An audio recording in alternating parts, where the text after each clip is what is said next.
You're listening to your radio homes for the Megacast, 89.3 WBLD Orchard Lake and 88.1 WBFH Bloomfield Hills. Today's edition of the Megacast begins now.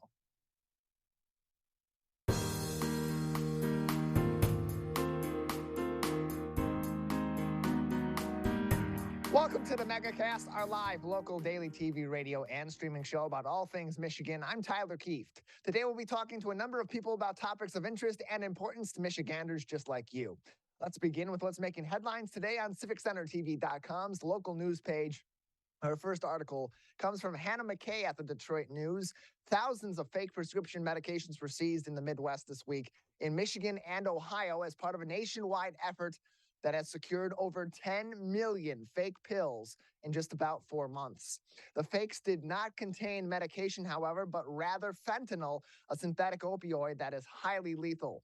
The seizure was part of the Drug Enforcement Agency, or DEA's, One Pill Can Kill initiative.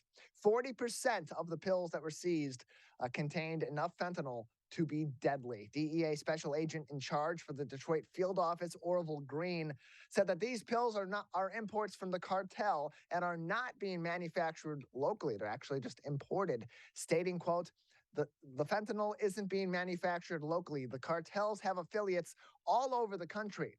It's a marketing ploy. Where are the folks that you're trying to reach? Where's your demographic? You're looking at a younger demographic, again, with rainbow fentanyl. Snapchat is where we're seeing mostly. It's because of the anonymity. It's end-to-end encryption and the fact that those messages, they go away after a certain period of time that allows, end close quote, which of course allows those sales to be done much more discreetly than what has been in the past before this more technological social media savvy age, when these things would be done out in the open. You could run sort of stings in person and see in the flesh as people were exchanging these drugs. Now they're being done over social media. In some cases, these are children that are then purchasing these drugs from very dangerous groups of people right here in our local area and in other pockets all throughout the United States. All the more reason to keep a close eye on your kids' social media, and of course, great work being done by the DEA to try to snuff some of these groups out in process. Also making headlines today from Paula Gardner at Bridge, Michigan. Upwards of 4,000 more automotive jobs will be heading Michigan's way as Our Next Energy and Goshen this week committed to opening new electric vehicle battery plants right here in Michigan. The new plants will cost about $4 billion and be located in Big Rapids as well as in Wayne County. This is in addition to plans from GM and LG Energy Solutions to also build new battery plants right here in the Great Lakes state. Quote, this is critical for the future of Michigan. This is an important year because we're in such a crucial moment in time with the transition from internal combustion engines to electric vehicles, end closed quote, said Michigan Manufacturers Association Executive Vice President Mike Johnston. So this is a big move for electric vehicle production here in the Great Lakes state, of course, in a place that's often been known as the Motor City in Wayne County in the Detroit area, going to be on the front lines of this new revolution, this next revolution in the automotive industry with electric vehicles. Great news there. And of course, more jobs for Michiganders looking to get back onto the workforce very soon. Finally, making headlines today on CivicCenterTV.com's local news page from the Detroit Free Press's Nusrat Rahman. The Charlotte in Detroit has been renovated to contain 28 apartments, both 1 and 2 bedrooms, as part of the Detroit Housing for the Future Fund. This is the first project under this fund to complete its renovation and be ready for opening, creating more affordable housing availability in the city. That's good news for those in the communities and around the Charlotte, as well as it sat vacant for over a decade prior to these renovations. Mayor Mike Duggan commented on the project's completion, saying, quote, every single time we take one of these vacant apartment buildings and turn it into affordable housing, we've strengthened the neighborhood entirely, end closed quote. The city is cataloging vacant apartment buildings that officials believe are salvageable and considering them for this project as well to convert them. Tenants are already set to move in to the new apartments, including college student Cheryl Anderson from Wayne State, who grew up on Detroit's west side. The 22-year-old Wayne State student said, quote, even within the city of Detroit, you have so many homes that are like outdated or overpriced, and this building specifically is neither one of those. Good news out of the D. All those headlines on our website, civiccentertv.com, on our local news page, along with those ever helpful links to COVID-19 information and updates from the CDC and the Michigan Department of Health and Human Services, as well as the Oakland County Health Division. We have a great show ahead on this Thursday edition of the Megacast. Coming up next, we'll talk mental health with the Birmingham Maple Clinic's Carrie Krawiec. That's up next. You're watching and listening to the Megacast. Now that the vaccine is available for children 5 and up, why do you recommend it? Kids are part of the community and they can spread COVID. We're seeing both healthy children getting sick from the virus as well as children with underlying health conditions. They can easily bring the virus home to other people that are vulnerable and make them sick as well. This vaccine can change that and keep children safe. It's essential that your children get vaccinated to protect them, to protect your families, and to protect those in the community around you. Let's savor these moments. Made possible by the COVID-19 vaccine.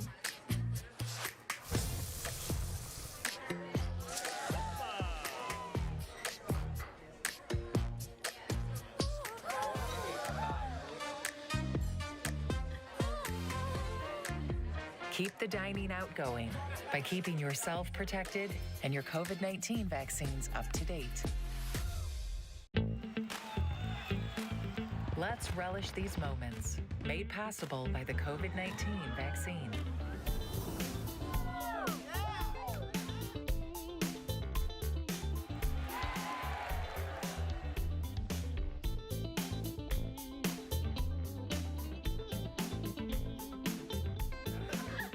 Keep the festivals going by keeping yourself protected and your COVID-19 vaccines up to date.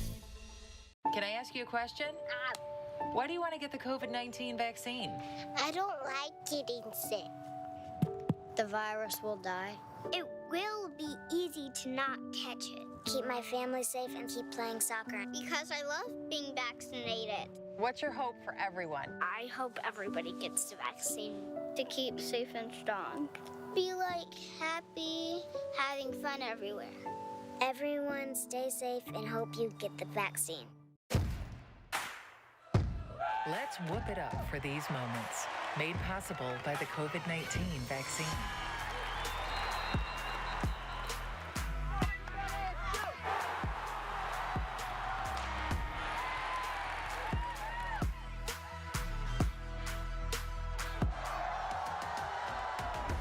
Keep the cheering going by keeping yourself protected and your COVID-19 vaccines up to date.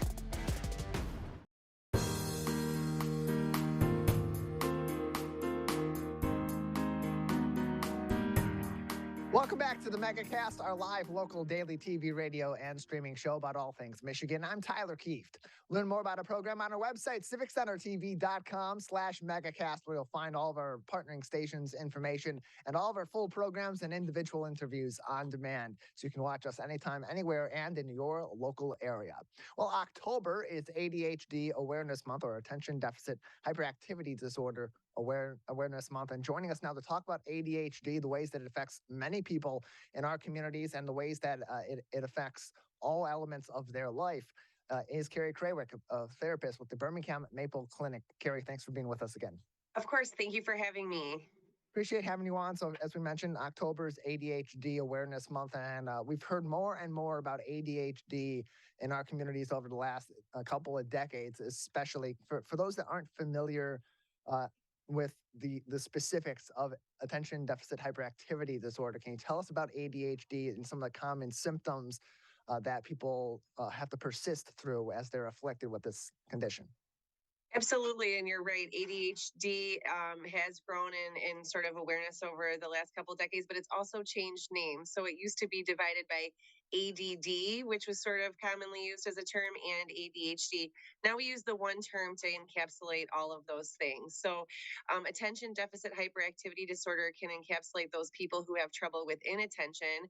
That means struggling maybe to remember things, to focus on the certain things that they're supposed to be, and maybe get distracted by other things, and hyperactivity, which may encapsulate that fidgeting, needing to kind of move and go, and maybe being sort of impulsive or, interjecting things at inappropriate times, things like that.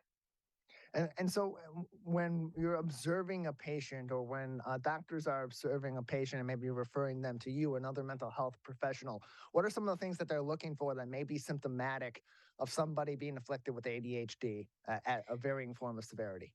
So in children, often people get referred when you're seeing a lot of the hyperactive symptoms. So as school age children go to school and they're required to sit for longer and longer times or sustain attention, that's where you may see sort of the children that are able to sustain and have that stamina for a school day and those that aren't. And those are often where referrals are made. What's happening now is that we're finding that because those peak hyperactive symptoms sort of dissipate once a child gets a little older, we're seeing that adults are coming in with other issues, say, for example, anxiety or depression, because here they've grown most of their life thinking they're somehow inadequate compared to their peers, or that something's wrong with them, that they just don't get things the way other people do, or they've been heavily criticized. And they're coming in as adults with depression and anxiety. And an evaluation is really revealing that underlying ADHD may have shaped their entire, school age and young adult behaviors, and really is the answer for why they're struggling now in the present. What's interesting about ADHD is we see a wide variety of people that may be afflicted by it, at, as you said earlier, at a varying form of severity too. So what are some of the common risk factors or possible causes maybe for ADHD that's known in the mental health and in the psychological community? I can't speak to all of the causes, but certainly, as in mental health, there are many co-contributing factors. So certainly genetics, certainly environment, certainly exposure to certain things is going to shape whether a disorder is sort of shown or not. So you may have, right, like some genetic predisposition or some family predisposition, but you may not exhibit the symptoms because you've either derived some other ways or you get some additional support or some help, or your family's created routines that really benefit you. Whereas another child, say, for example, without that support or without that family awareness, it may be more exposed or more likely to come up. A psychological evaluation is really good because, especially in kids, being fidgety or agitated, even being distracted, may be a sign of something else, not ADHD.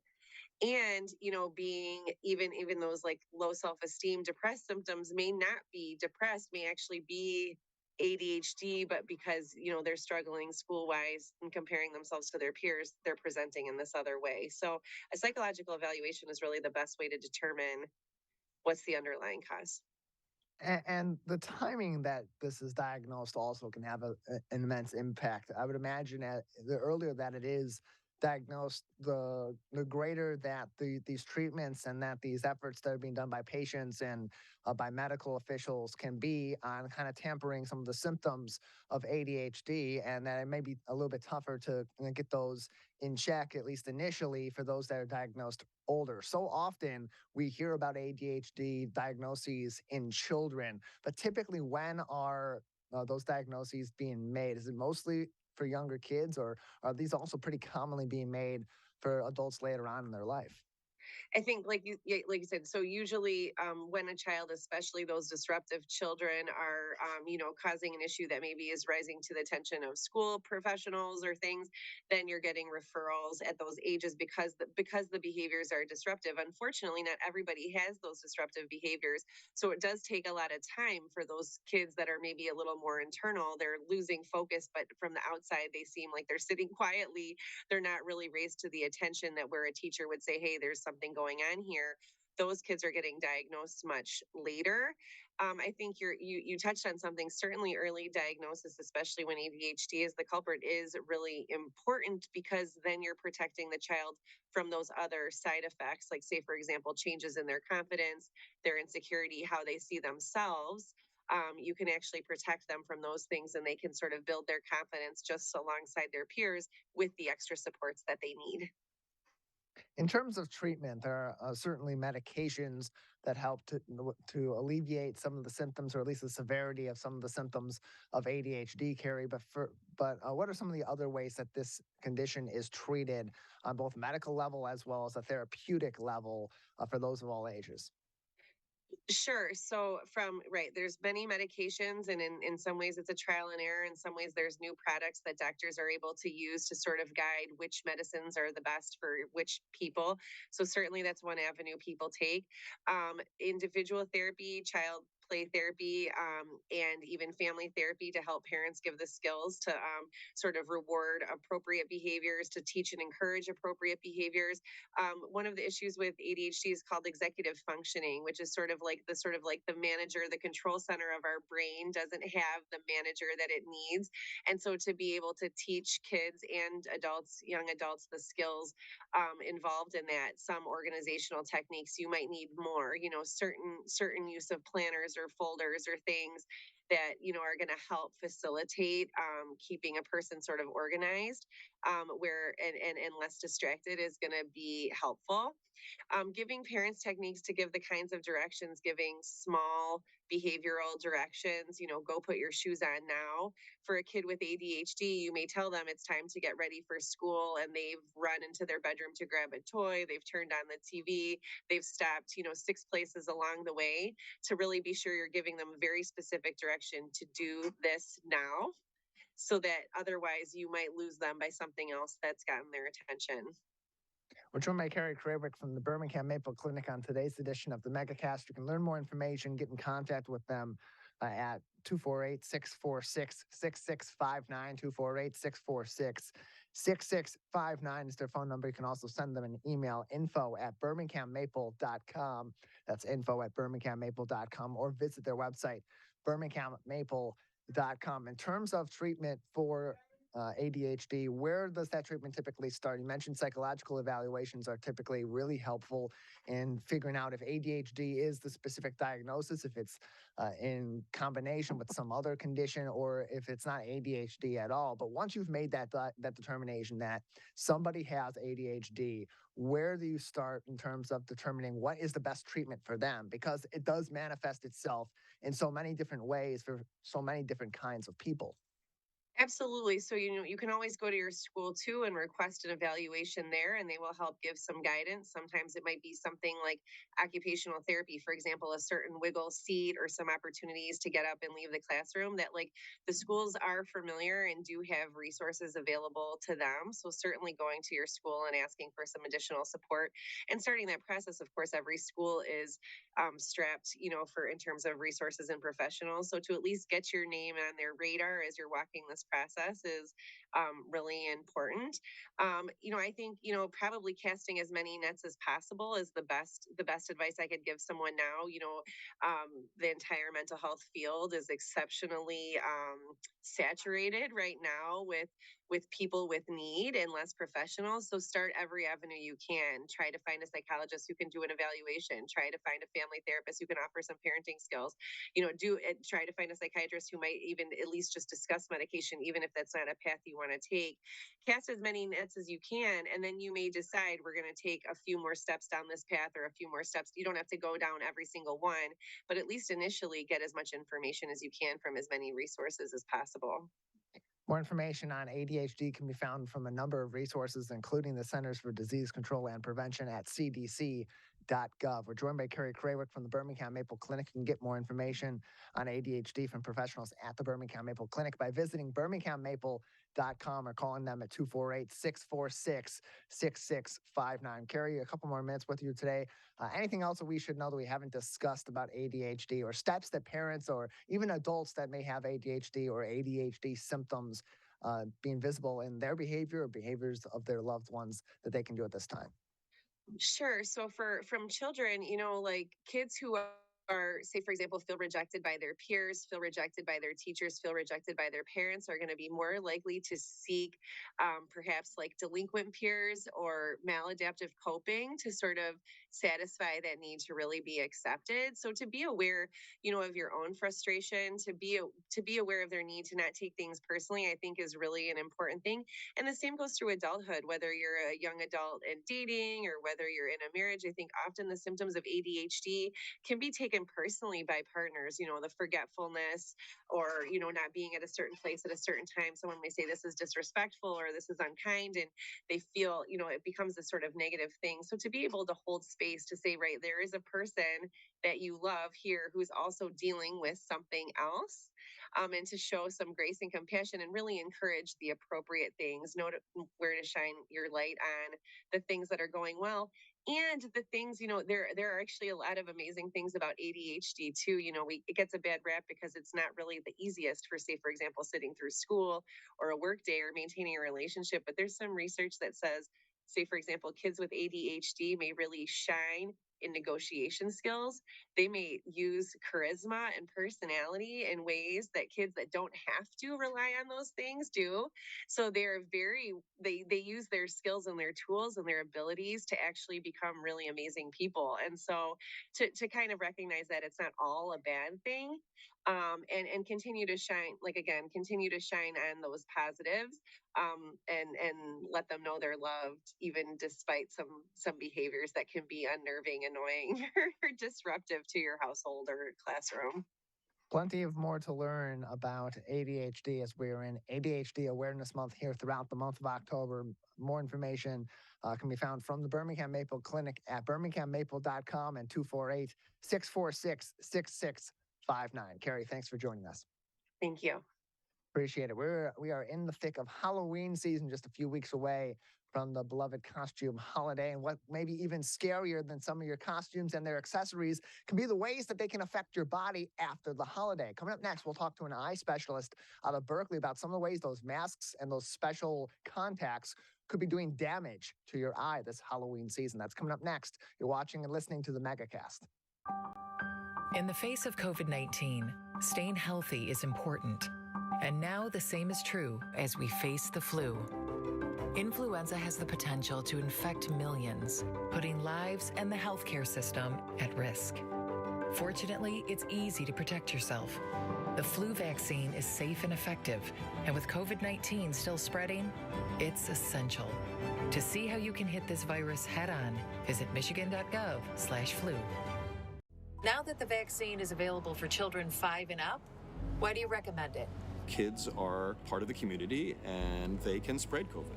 We're seeing both healthy children getting sick from the virus as well as children with underlying health conditions. They can easily bring the virus home to other people that are vulnerable and make them sick as well. This vaccine can change that and keep children safe. It's essential that your children get vaccinated to protect them, to protect your families, and to protect those in the community around you. Let's savor these moments, made possible by the COVID-19 vaccine.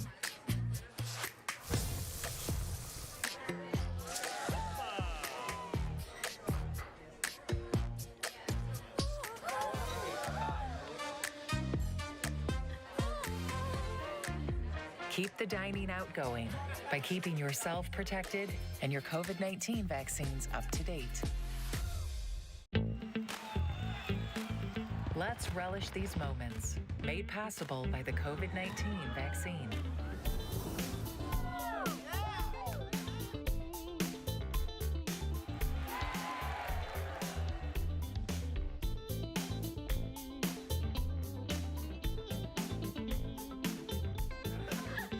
Keep the festivals going by keeping yourself protected and your COVID-19 vaccines up to date. Can I ask you a question? Why do you want to get the COVID-19 vaccine? I don't like getting sick. The virus will die. It will be easy to not catch it. Keep my family safe and keep playing soccer because I love being vaccinated. What's your hope for everyone? I hope everybody gets the vaccine to keep safe and strong. Be happy, having fun everywhere. Everyone stay safe and hope you get the vaccine.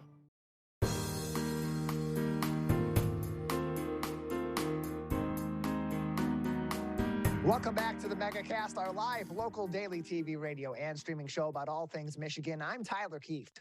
Learn more about the program by visiting civiccentertv.com/Megacast. We'll find information on all of our partnering stations and find all of our full shows and individual interviews on demand.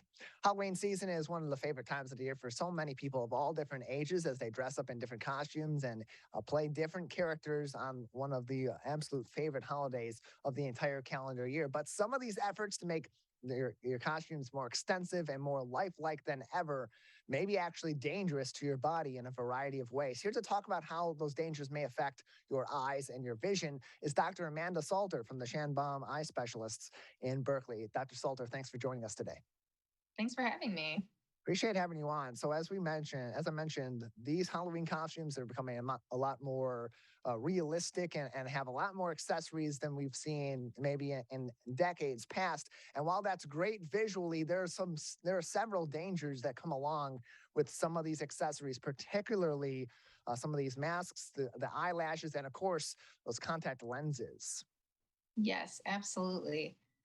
I think the contact lenses are the one that, we see with the worst kind of side effects, and that would be really the counterfeit contact lenses. So, contact lenses can be safely worn if you go see your eye doctor. If you want to do costume contact lenses, go see your eye doctor, get a prescription contact lens, then they'll be properly fitted to your eye, and your doctor will teach you the appropriate wear and care for them. If you go to, say, a costume store or a gas station or a party store and you buy over-the-counter contact lenses, that is basically counterfeit contact lenses. They're not FDA approved, and they can have contaminants with toxins and germs. They won't be fitted to your eye.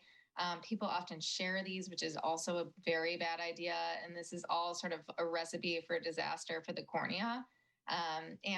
Worst case scenario, you can get a vision threatening permanent damage to the cornea with an infection. So I think that's the one that we kind of worry about the most as far as eye doctors during the Halloween season. But, you mentioned also masks. You want to make sure that around your eye area, things aren't too tightly fitted. And other accessories too, like, you want to make sure you're not carrying anything sharp where you're walking around at night. Yeah, I'll always put safety first with these costumes. You may have to sacrifice a little bit of that realism, but it's better to come out with maybe a little bit less realistic of a costume, but still have both of your eyes functioning properly. Dr. Salter, also what's common are fake eyelashes or lash extensions. Those aren't quite as dangerous necessarily on the surface level as some of these contact lenses, but there are some dangers that go along with it. So for those that want to apply fake eyelashes with their costume or eyelash extensions, what are some of the things they should be considering in order to do that safely on the night of and especially on the removal? Yes. So, I think there is a way to safely get eyelash extensions. First off, you want to make sure that you're going to a reputable, clean place that is doing this all the time.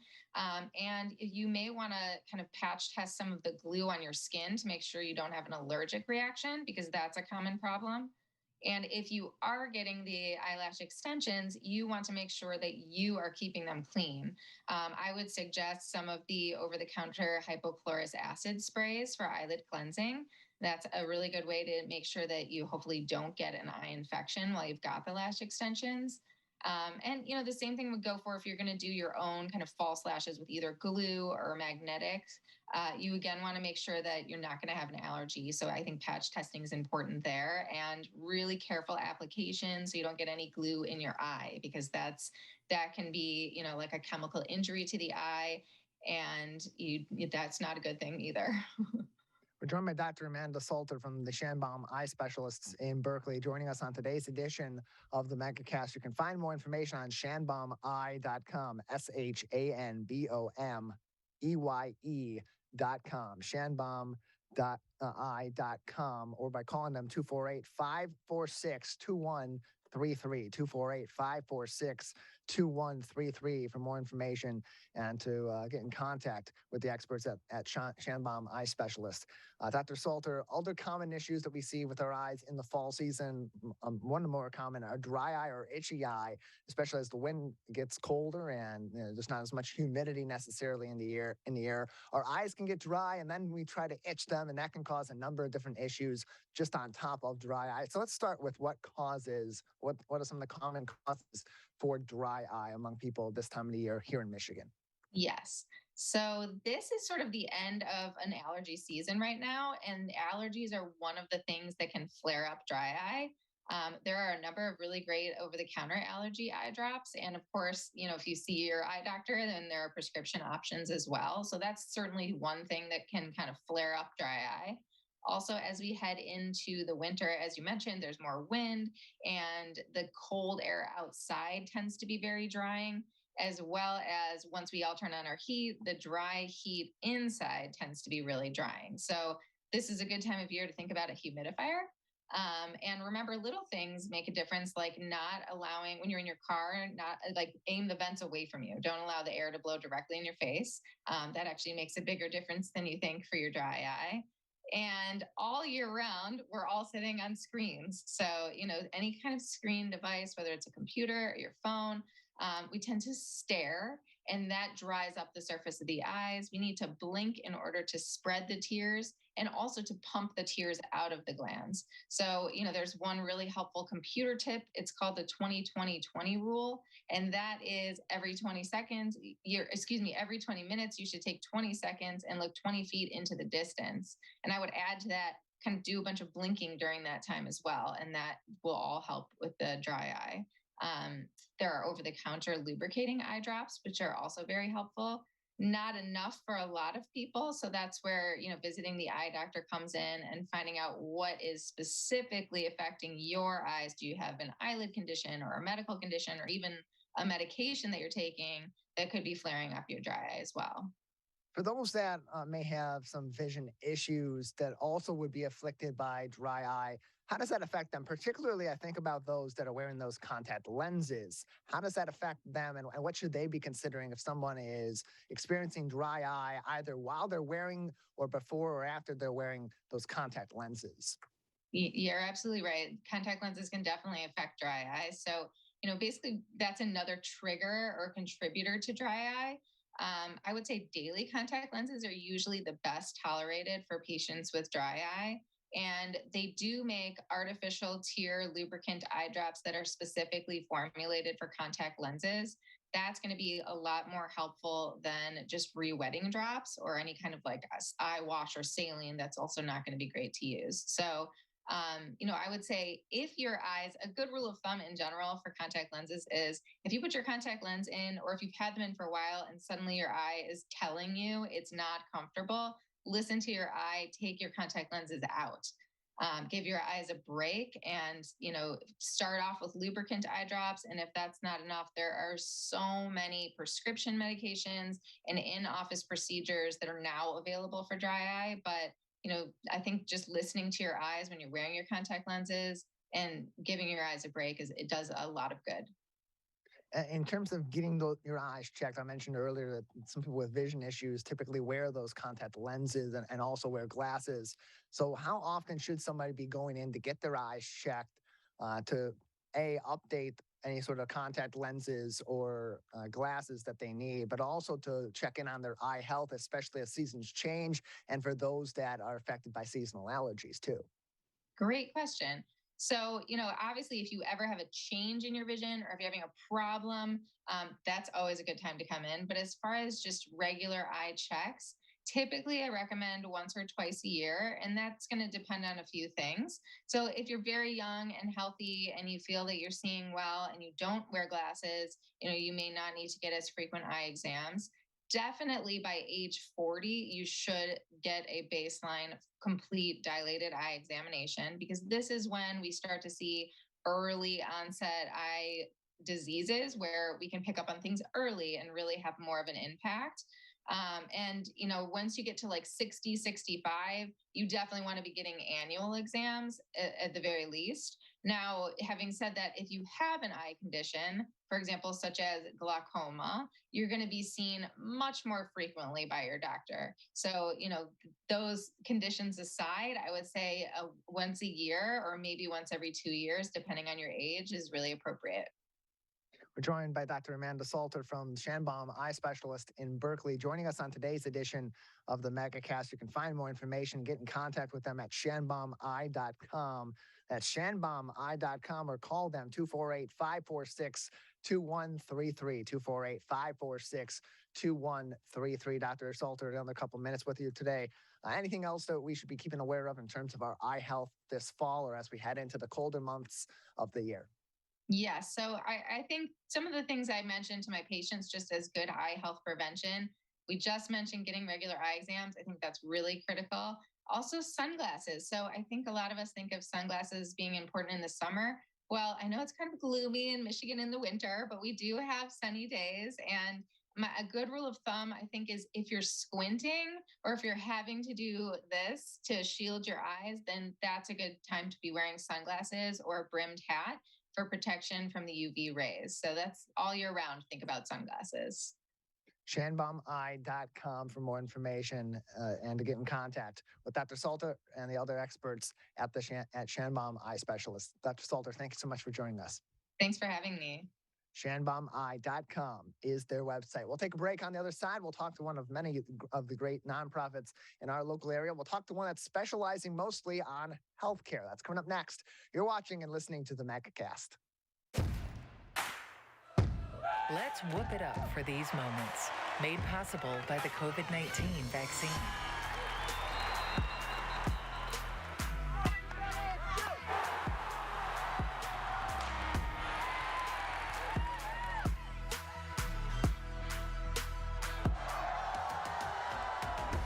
Keep the cheering going by keeping yourself protected and your COVID-19 vaccines up to date. In the face of COVID-19, staying healthy is important. And now the same is true as we face the flu. Influenza has the potential to infect millions, putting lives and the healthcare system at risk. Fortunately, it's easy to protect yourself. The flu vaccine is safe and effective, and with COVID-19 still spreading, it's essential. To see how you can hit this virus head-on, visit michigan.gov/flu. Now that the vaccine is available for children 5 and up, why do you recommend it? Kids are part of the community and they can spread COVID. We're seeing both healthy children getting sick from the virus as well as children with underlying health conditions. They can easily bring the virus home to other people that are vulnerable and make them sick as well. This vaccine can change that and keep children safe. It's essential that your children get vaccinated to protect them, to protect your families, and to protect those in the community around you. Let's savor these moments, made possible by the COVID-19 vaccine.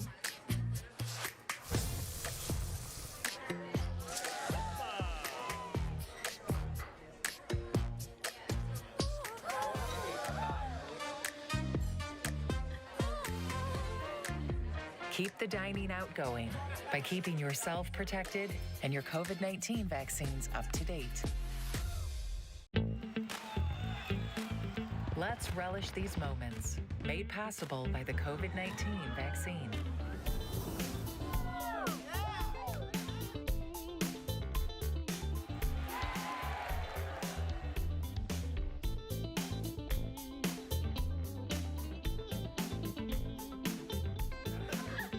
Keep the festivals going by keeping yourself protected and your COVID-19 vaccines up to date.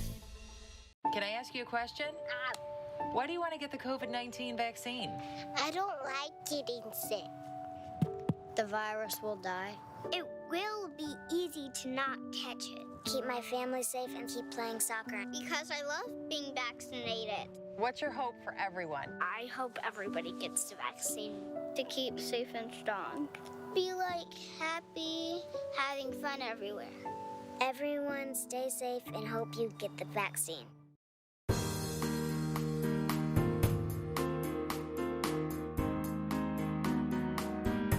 Welcome back to the Megacast, our live local daily TV, radio, and streaming show about all things Michigan. I'm Tyler Kieft. Learn more about our program on our website, civiccentertv.com/megacast, where you'll find more information on all of our partnering stations across Michigan, including My Michigan TV, and find all of our full episodes and individual interviews as well on demand. civiccentertv.com/Megacast. Joining us now on the program is Jim Lydiard. He is the Chief Strategy Officer at HarmonyCares, formerly known as U.S. Medical Management. Joining us now on the Megacast. Jim, thanks for being with us today. Yeah, thanks for having me, Tyler. Excited to be here. Appreciate having you on. So first off, tell us about HarmonyCares and what your business provides to people here in our local area and across Michigan. Yeah, great. Thank you. So HarmonyCares is not a new company. As you mentioned, it's a rebranded version of an already great healthcare company.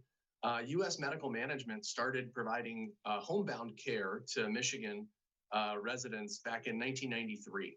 So what this rebrand really offers us up now is an opportunity to sort of harmonize, if you will, our various healthcare programs and business units into one.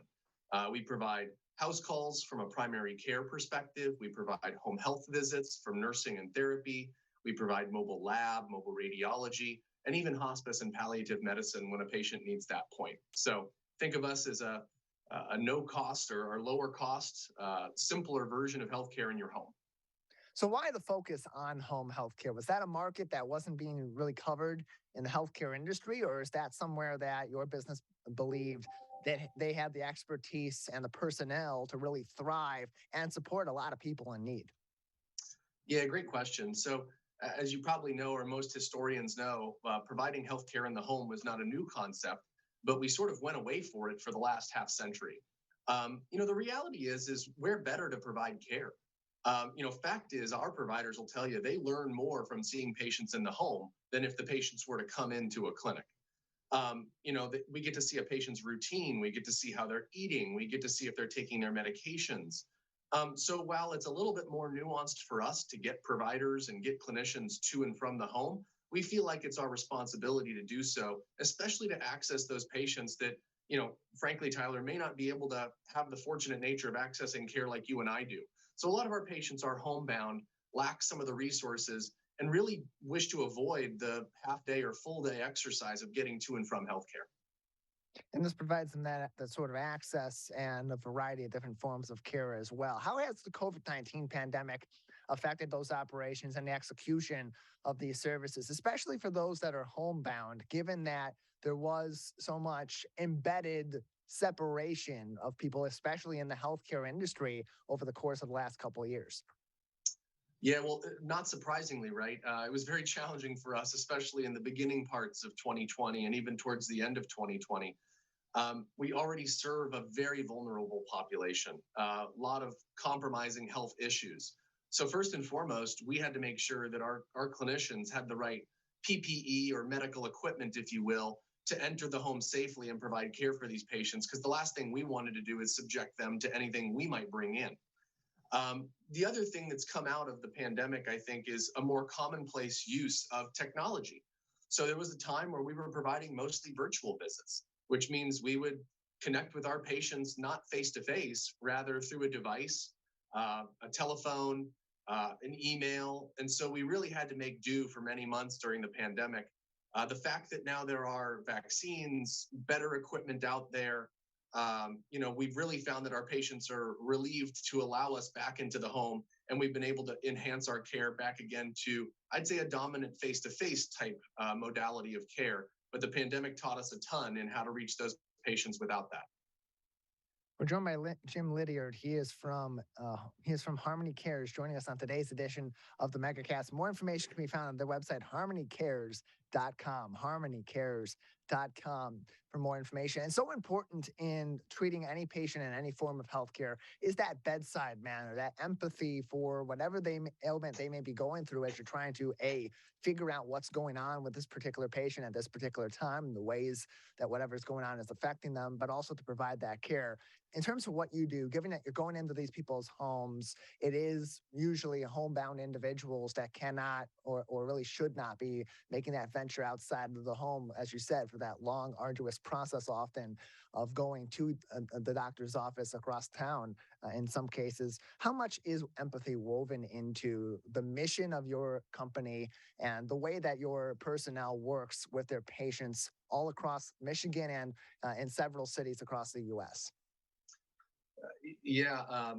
I would tell you that this is probably the most enjoyable part of my work day to day, is to see the care and compassion that our clinicians have. I would tell you that a lot of people get into providing care in the home, but not a lot of people stay without that conviction for treating patients like we do. And if you look up empathy, right, it's the ability to recognize, understand, and share thoughts and feelings with another person. I think our patients really embody the fact that while maybe our patients might have a very different life experience than we do, we just really try to remember the human side of delivering and receiving care. The fact is, Tyler, no one wants to end up homebound, right? But if and when they do, we want to ensure that the care team entering that home is respectful, sympathetic, empathetic.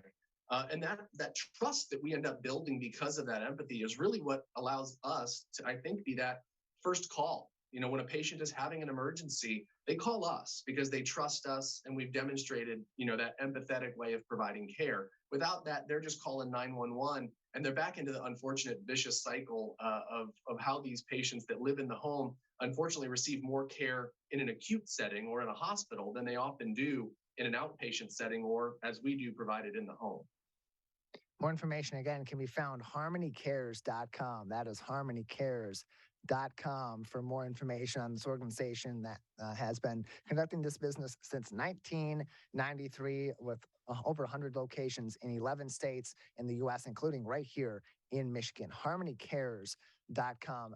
Typically, how do people get in contact with your organization and start that process of receiving that in-home care? If they've been going to a doctor for a long time, and certainly if they have some insurance implications and hurdles to get over in order to get that care. In some cases, it's really critical that they can start to get that care today. So how does your company help them bridge some of those gaps, particularly with the often pesky insurance companies? Yeah, great question. So there's really several routes patients come into our service. First and foremost, you can talk to your current provider. You can talk to your current health insurance. If you're living in a senior housing community, you can talk to the staff there. You can also go online to the website you've referenced several times, Tyler, HarmonyCares.com, and you can find us and reach us and contact us through that. In any event, we do take most major insurances. We can be a provider that comes in and sort of by referral sees a patient or a resident of one of those senior housing settings. We do also have local offices. So you can also reach out to our offices in Ann Arbor, Flint, Grand Rapids, Kalamazoo, Lansing, Marysville, Saginaw, and our headquarter office in Troy. So we're very easy to get a hold of. We have a dedicated outreach team that's in the community trying to find the patients at the same time as they're trying to find us. Because often it's just an awareness opportunity. The biggest complaint we tend to hear from our first patients, the first visit, is, I wish I would have known about you sooner. So that's why we're also trying to do shows like yours here, Tyler, to get into the Michigan community and make sure they know that there are resources just like us out there, and we're ready to serve. So we've really mostly focused on that primary care element of this in-home care that you're providing with HarmonyCares. But what are some of the other forms of healthcare that are also being provided in the home by your company and its providers? Yeah, it's a great question. So of those 8 or so markets I just mentioned, most of them we also offer HarmonyCares Home Health, which is a short-term, typically a nurse or a therapist coming into your home for some sort of rehabilitation. We also offer HarmonyCares Hospice. So if you or your loved one are at that point in your life where you need more of a comfort-based, what's called palliative measure of care, we provide services in those same 8 markets. I mentioned, I think in the very beginning of the Megacast, that we also offer in-home lab services, in-home radiology services. And these are all programs where we're happy to bring in as much as possible when the patient needs it. Michigan locations include in Flint, Grand Rapids, as well as Lansing, Troy, Ann Arbor, Kalamazoo, so many different locations here. Saginaw also in the state of Michigan. More information can be found on HarmonyCares.com/locations to find them in your local area. We're joined by HarmonyCares Jim Lydiard, the Chief Strategy Officer, on today's edition of the Megacast. You can find more information on their website, HarmonyCares.com. That's HarmonyCares.com. Jim, another couple minutes with you today before we'll say goodbye. Anything else that our audience should know at this time about HarmonyCares or the services that you provide? Yeah, glad you asked. So, while we've talked mainly today about our mission to care for patients such as this, I think it's also worth noting that we provide care for a lot of our employees. And by that, I mean we're hiring. So, it takes a special type of clinician to come in and work with us, or non-clinician as well. But know that we have open positions throughout the region for clinical, operational, sales-driven positions. So for the listeners throughout Michigan, please head to our website and take a peek at the various roles we have available. We really try to make sure that our models are team-based. So rather than a clinician that's used to, kind of being on an island, doing everything for themselves, we think of our clinicians as sort of doctors or leaders of teams rather than captains of ships. And we really hope that we're creating a model that, allows us to restore the joy of providing healthcare in this type of space. So as much as we're excited to grow in form of more patients to serve, we're also excited to grow in terms of a team. So please check us out there too. HarmonyCares.org for more information. That's HarmonyCares.org to find more info. Jim, thank you so much for joining. .com. Sorry, .com. My apologies. Got that right the whole time. That's fine. Thanks so much, Tyler. Appreciate it. Appreciate it as well. Jim Lydiard, he is the Chief Strategy Officer with HarmonyCares. More information, again, I'll get it right this time, HarmonyCares.com. HarmonyCares.com for more information. That is going to do it for this Thursday edition of the Megacast. Of course, if you are just tuning in, you missed part of our show or just caught the tail end there of our interview with Jim. Fear not, you can find all of our interviews online, civiccentertv.com/Megacast. We'll get those posted there very shortly, including our full episode for today. In the meantime, go back and watch all of our full episodes and individual interviews from this weekend, all of our episodes leading all the way back to March of 2020 when this show began. civiccentertv.com/Megacast, where you'll also find more information on our partnering stations that are broadcasting us live and live to tape and providing us on demand 5 days a week all across the Great Lakes states. civiccentertv.com/Megacast. Of course, so many of the different issues and topics that we discuss here on the Megacast have to do with COVID-19 in some way, shape, or form still, even at this time, as we're in a much different part of the pandemic than we have been in the past. For more information and updates on what COVID-19 is doing in your community and how it's affecting your local area, civiccentertv.com. And go click on our local news page. At the top, we have links to up-to-date information on COVID-19 direct from the Centers for Disease Control and Prevention at the federal level, the Michigan Department of Health and Human Services statewide and locally in southeastern Michigan from the Oakland County Health Division. In addition, we have articles posted from many different journalistic outlets all across Michigan every day about headlines making news in your local area and that are important to us Michiganders. While you're there, click through those articles, read them in full, get their supporting materials. And of course, if you have the means to do so, we highly encourage you to subscribe to these publications and support local journalism in your community. civiccentertv.com on our local news page. Big thank you to everybody that joined us on today's edition of the Megacast. Of course, again, you can find all those interviews on our Megacast page at civiccentertv.com/Megacast. Also want to give a big thank you to our crew that makes this program possible 5 days a week for an hour each day. Calvin Brown and Jared Clark at the studio of My Michigan TV. And of course, our producer, the king of television, as we call him, Larry Nyland. That does it for this Thursday edition of the Megacast. We'll return with a new episode on Friday.